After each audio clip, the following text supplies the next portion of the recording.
मुझे आज भी याद है कि आज से 4 साल पहले मेरी तुमसे यकम रमज़ान में बात होना शुरू हुई थी। एक रॉन्ग नंबर से मुझे मैसेज आया, एक दूसरे का तारुफ करवाया। तारुफ करवाते करवाते कब अच्छे दोस्त बन गए पता ही नहीं चला। मुझे आज भी याद है कि उस पहले रमज़ान की सहरी में तुम्हारा मुझे मैसेज आना, फिर सहरी से नमाज तक बात होना और फिर दोपहर से अफ्तारी तक तुम्हारा बात करना। मैं कुछ भी नहीं बोला, सब याद है मुझे। उसे किसी पर यकीन नहीं था और ना ही वो किसी पर यकीन करती थी, क्योंकि उसका यकीन पहले ही एक लड़का तोड़ चुका था। इस सूरत हाल में मेरा उसके दिल में जगह बनाना बहुत मुश्किल था, लेकिन कुदरत ने मिलवाना था सो मिलवाया और मैंने उसके दिल में जगह भी बनाई। पूरा रमज़ान हमारी ऐसे ही बात हुआ करती थी। यूँ मान लें कि उस एक महीने में हम एक दूसरे के इतना करीब आ चुके थे कि जैसे हम एक दूसरे को परसों से जानते हों। जैसे ही रमज़ान ख़त्म हुआ तो चांद रात आई। उसे झुमके और चूड़ियाँ बहुत पसंद थीं। जब मैं चांद रात को बाजार गया तो उसके लिए खूबसूरत सी चूड़ियाँ और झुमके लेकर आया। वो मेरे छोटे से तोहफे पर बहुत खुश थी। मैं उसके इतने करीब आ चुका था कि मुझे उससे मोहब्बत हो गई। ना कि मुझे, बल्कि उसने भी मुझे अपनी मोहब्बत का इज़हार कर दिया। सब कुछ बहुत अच्छा चल रहा था। हम बहुत खुश थे कि अचानक उसकी ज़िंदगी में एक और शख्स आ गया। वो मुझे बिना बताए उससे बातें किया करती थी।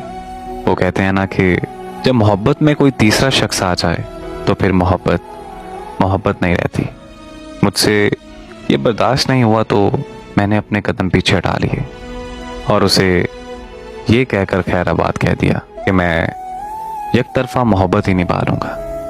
गलत फहमी थी या फिर कुछ और, मैं नहीं जानता, लेकिन मुझसे ये सब बर्दाश्त नहीं हुआ कि मेरे होते हुए उसकी ज़िंदगी में कोई और आए। और मुझे उसका इस बारे में ना बताना भी इस बात का इशारा था कि शायद वो मुझसे खुश नहीं। इसी वजह से मैंने अपने कदम पीछे हटा लिए। आज भी उसे बहुत याद करता हूँ। मोहब्बत तो मोहब्बत होती है और पहली मोहब्बत कभी किसी को नहीं भूलती।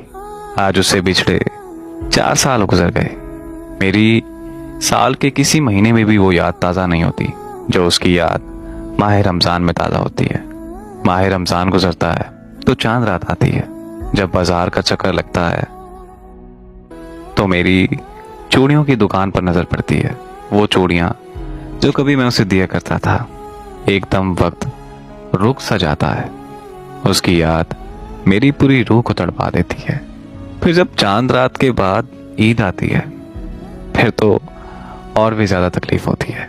वो अपने प्यारे प्यारे हाथों पर मेहंदी लगाती, उसमें मेरा नाम लिखती, प्यारे प्यारे कपड़े पहनकर अपनी तस्वीरें भेजती। क्या क्या बताऊं किन दर्द भरी यादों से गुजरता हूं मैं। अब खुद को संवारना भी अच्छा नहीं लगता। नए कपड़े पहनने का भी दिल नहीं करता। किसी से ईद मिलने का भी दिल नहीं करता। यहाँ तक कि दोस्तों के साथ घूमने भी नहीं चाहता।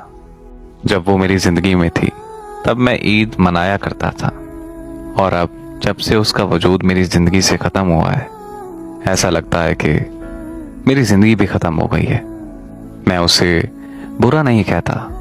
मुझे आज भी उससे बेइंतहा मोहब्बत है और मैं आज भी उसके लिए दुआ करता हूँ कि वो जहाँ भी रहे खुश रहे और उसे ऐसी हज़ारों ईदें नसीब हों।